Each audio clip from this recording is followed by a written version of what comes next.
are in talks to endorse Trump. The former president will also be in Arizona Friday.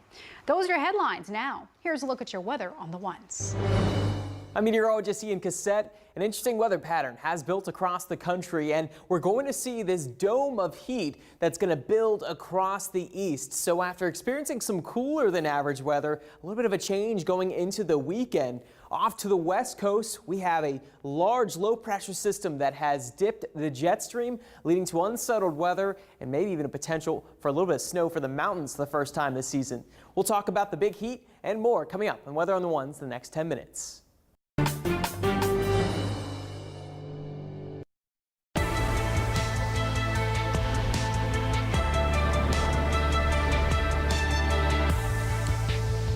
All eyes on the Windy City as another historic night lies ahead of the Democratic Party. Thanks for joining us. I'm Sharon Taswell.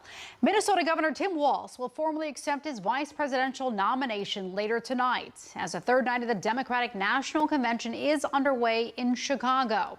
And we're expecting another round of high-profile speakers, including top leaders at the Democratic Party. Former Presidents Bill Clinton and former House Speaker Nancy Pelosi are expected to take the stage this evening. We're also set to hear from Transportation Secretary Pete Buttigieg, who was among those on the short list for Kamala Harris's vice president. Well, tonight's theme is titled A Fight for Our Freedoms. We have team coverage from inside the United Center, breaking it all down. We start tonight with national political reporter Taylor Papalaris. Taylor, Walz is facing his biggest test of his political career tonight as he addresses the convention.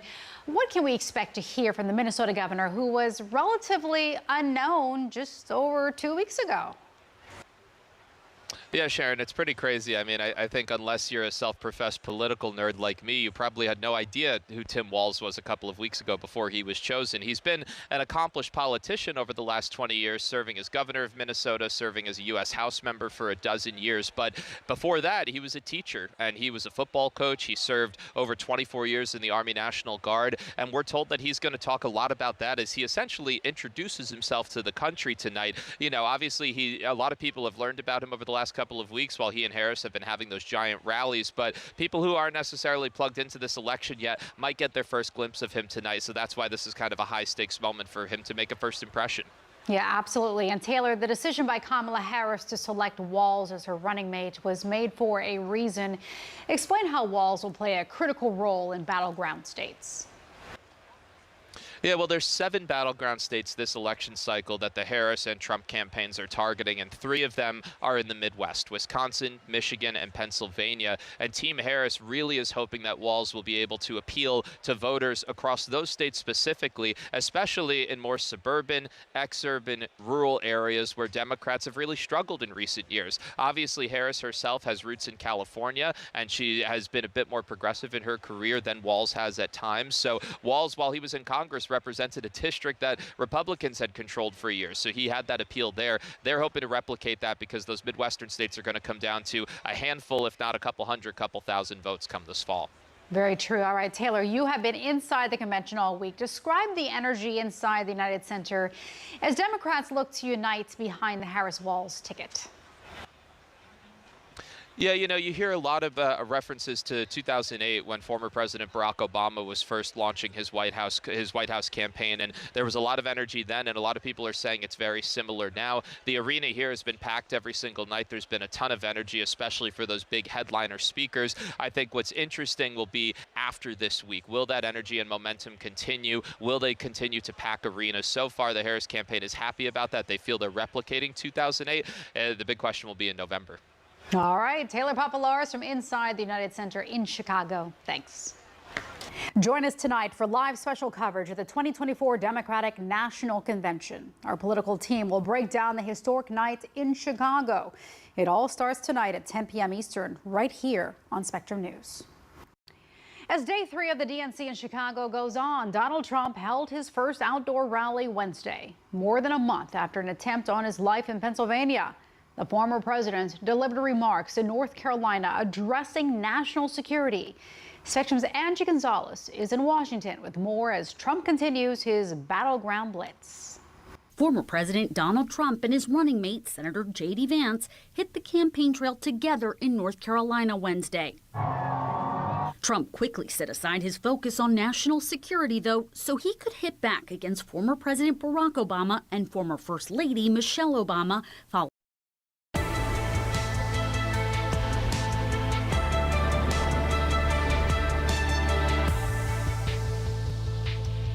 I'm Errol Lewis, and you are watching our coverage of the Democratic National Convention here at Spectrum News.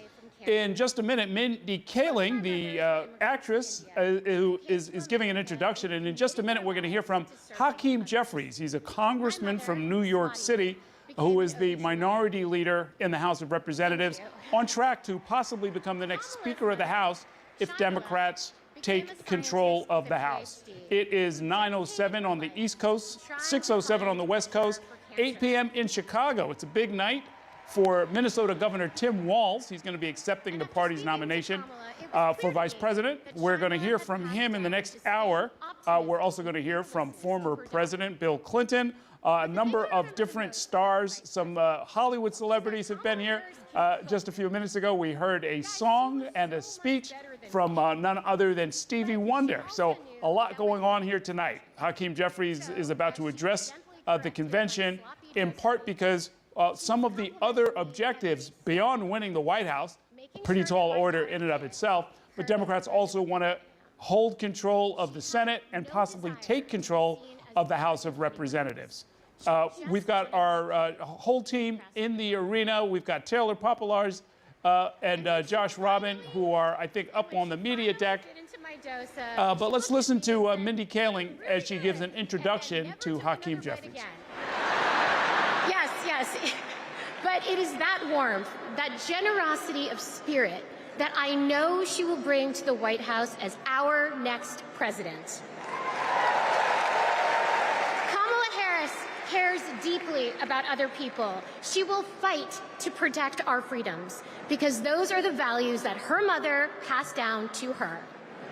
But in order to protect those freedoms, Democrats also need to win the House. So we have a lot to do, and please welcome to the stage your next Speaker of the House, Hakeem Jeffries.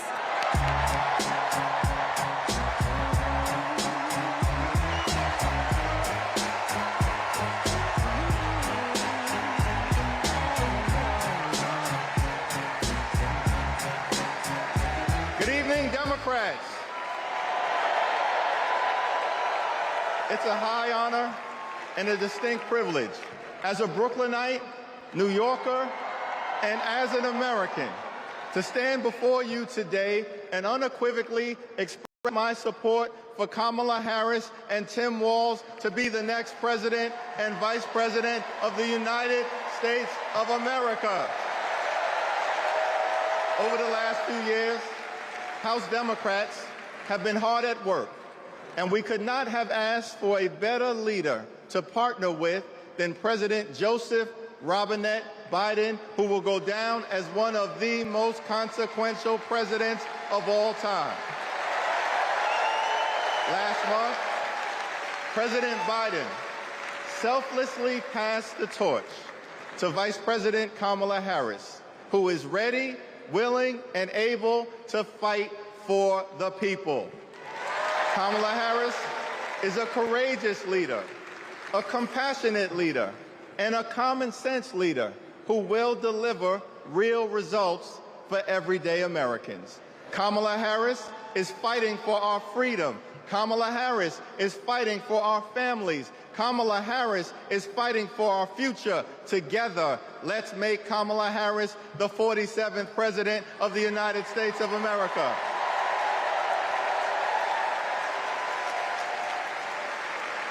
In our great country, when you work hard and play by the rules, you deserve to earn a living wage. You deserve to have an affordable place to call home. You deserve to educate your children in a great public school that is free from gun violence. And you deserve high-quality, affordable health care, and you deserve the chance to one day retire with grace and with dignity. But for far too many people in our great country, they are struggling to live paycheck to paycheck. And as a result, the American dream is out of reach. Here's the thing. Extreme MAGA Republicans don't care about everyday Americans. They only care about themselves. Our approach, led by Kamala Harris and Coach Walz, is very different. We care about you, the American people. And we will fight hard to make sure that the American dream is alive and well in every single community. Now, the road ahead will not be easy, which brings me to you-know-who. Donald Trump is like an old boyfriend who you broke up with, but he just won't go away. He has spent the last 4 years spinning the block, trying to get back into a relationship with the American people. Bro, we broke up with you for a reason.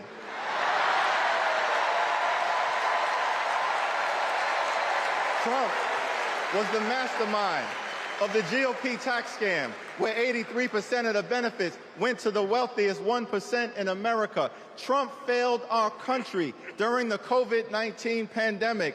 Trump is a chaos agent who is focused on himself, not the American people. Trump tried to destroy our democracy by lying about the election and inciting a violent mob to attack the Capitol. Trump put 3 extreme justices on the Supreme Court who destroyed Roe v. Wade. We broke up with you for a reason. Donald Trump can spin the block all he wants, but there's no reason for us to ever get back together. Been there, done that. We're not going back.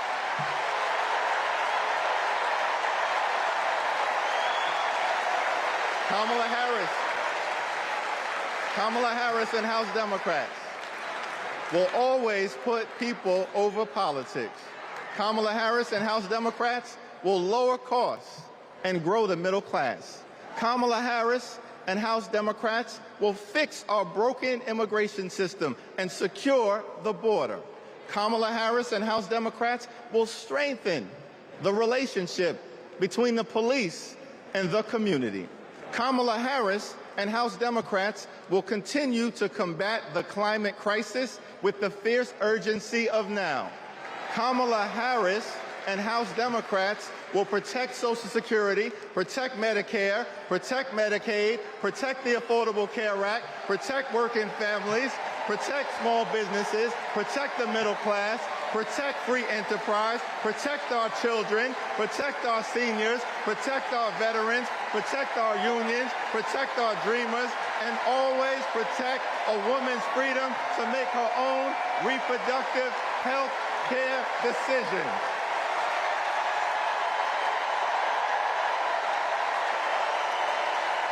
The extreme MAGA Republicans want to divide us.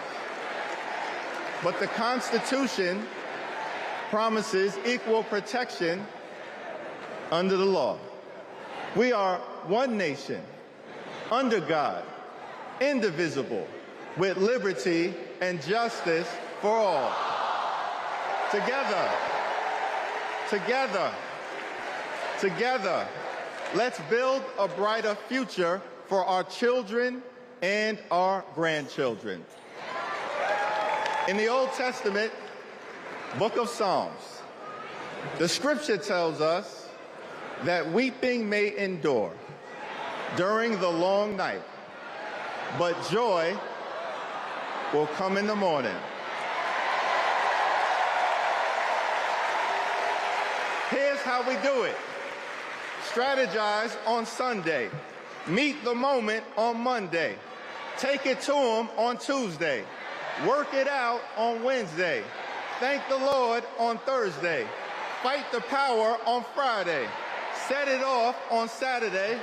Get a few hours of sleep, wake up the next day, and do it all over again until joy Joy, joy comes in the morning.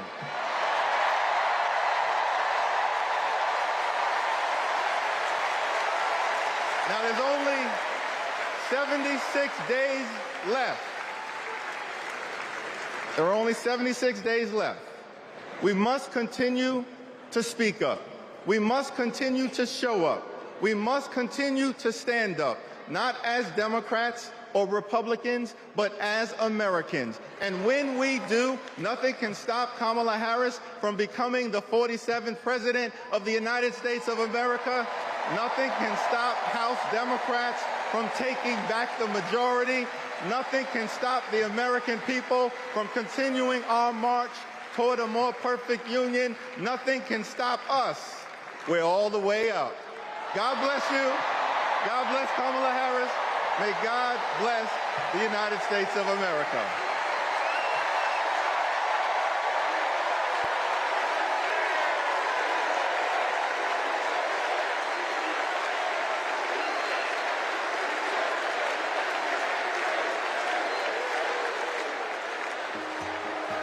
You want to go outside today? Yeah. Want to go put your shoes on? Yes. Let's go outside. Ruby is 2 years old. Okay, Hakeem Jeffries, Brooklyn's own, with a little flourish there at the end, not only quoting the Bible, but also throwing in a little hip-hop verse to top it off. Let's check in with our Kevin Fry. He sat down for a lengthy interview with House Minority Leader Hakeem Jeffries. And Kevin, this was not a surprise to those of us who have heard him over the years.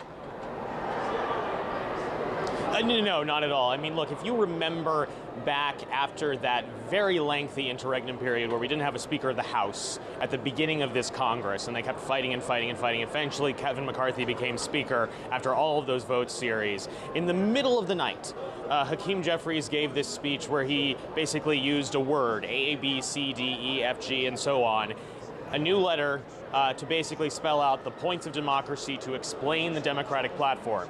Tonight, he invoked the days of the week, and often using the same, shall we say, letters to begin each of these words as part of a kind of a mission statement for how Democrats should approach this election. This is the linguistic style of Hakeem Jeffries. He invokes rap, he invokes Biggie Smalls. This is part of his upbringing. This is part of what he brings to the stage every time. And look, this is very important for Hakeem Jeffries. If he is able to secure the seats that he needs in some of those battleground districts in New York, in California, he is poised to become Speaker of the House, the first black person ever to hold that position, following up on, for Democrats, the historic speakership of Nancy Pelosi, the first woman to hold that position. So Jeffries has a lot going, a lot resting on the results of November. And so he has devoted a lot of time and focus on making sure he can flip some of those key districts, including several, as you know, Errol, in his own backyard in New York. Yeah, and in addition to all of that strategy and trying to make sure that they have a good shot at winning the majority, talk a little bit about the role that Leader Jeffries played in the behind-the-scenes conversations with President Biden. It looks like we're going to check out and check in. We've got Bill Clinton taking the stage, former president. Let's listen in.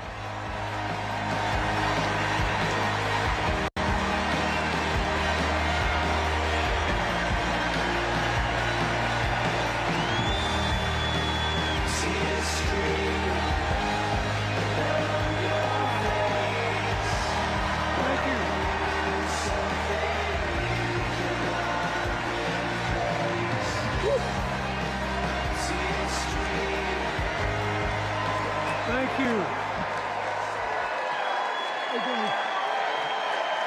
Thank you. Whoa.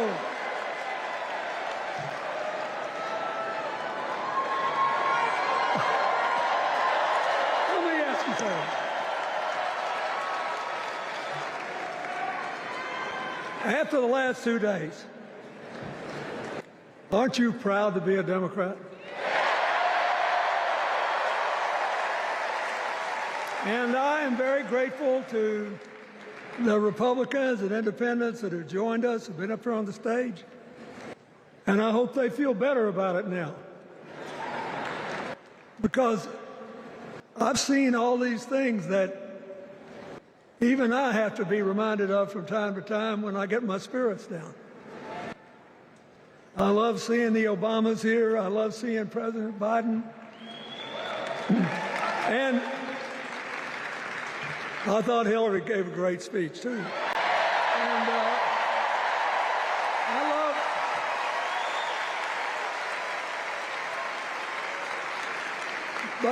I love seeing all these young leaders. A bunch of them are coming up after me. They look better, they sound better, and they'll be exciting.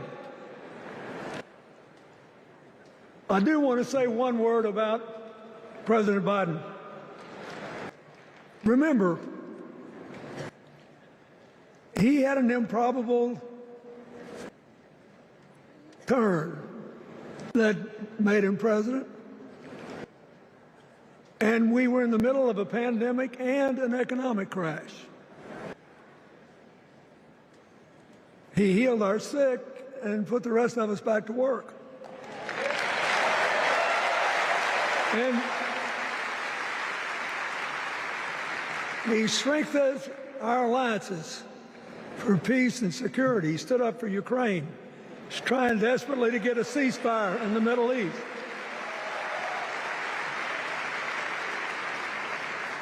And then he did something that's really hard for a politician to do. He voluntarily gave up political power. And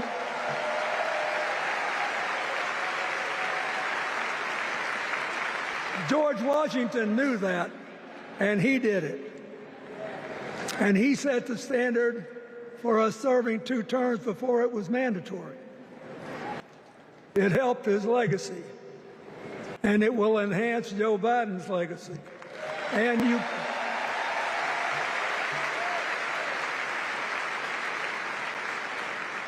it's a stark contrast to what goes on in the other party.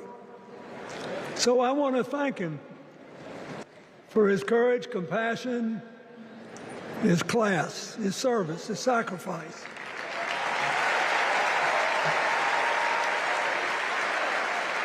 Joe Biden, thank you. And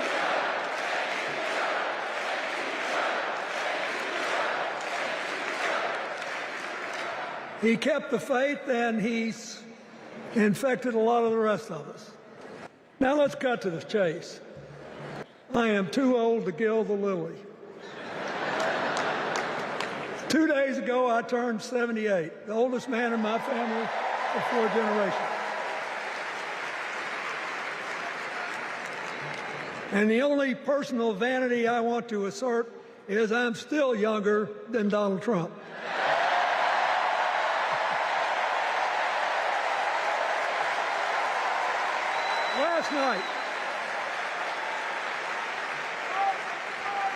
Last night, in what I thought was a very moving series of episodes, we nominated Kamala Harris and Tim Walz. And just think about that. 2 leaders with all-American but still improbable life stories. It could only happen here. Their careers, after all, started in community courtrooms and classrooms. 2 leaders who spent a lifetime getting the good job done. Now, one of the things that I've noticed over my increasingly long life, that a presidential election is unique in several ways. First of all, it's the greatest job interview for the greatest job in the world. Secondly, the Constitution says we, the people, get to do the hiring. And the third thing is that every 4 years, we get to change the requirements for the job. So here's what I'm thinking, because I try to apply this in every election. Will this president take us backward or forward? Will this president give our kids a brighter future? Depends. Will this president bring us together or tear us apart? Will the president increase the peace, security, and stability and freedom that we enjoy and extend it to others as we can? We, the people, we have to make a decision about these kind of questions. And every 4 years, it's a little different because the people come at the candidates, and they say, as they're saying now, here are our problems, solve them. Here are our opportunities, seize them. Here are our fears, ease them.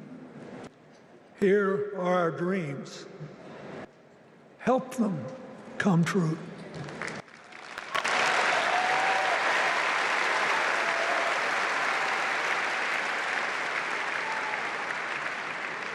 A president can answer that call by saying, I'll do my part, but you have to help me. We have to work together. Or you can dodge what needs to be done by dividing, distracting, and diverting us. So in 2024, we got a pretty clear choice, it seems to me. Kamala Harris for the people,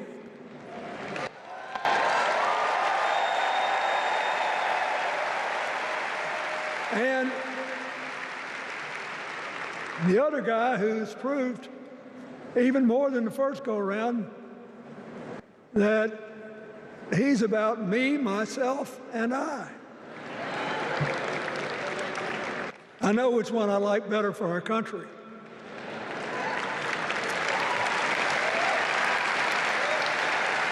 Kamala Harris will work to solve our problems, seize our opportunities, ease our fears, and make sure every single American, however they vote, has a chance to chase their dreams. You know, when she was young, she worked at McDonald's. And she greeted every person with that 1,000-watt smile and said, "How can I help you?" Now she's at the pinnacle of power and she's still asking, "How can I help you?"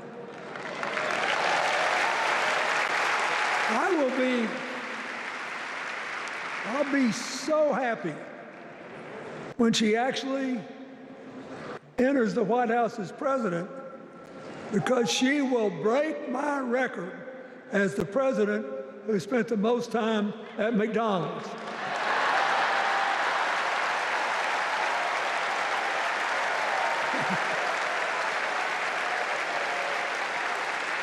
Now,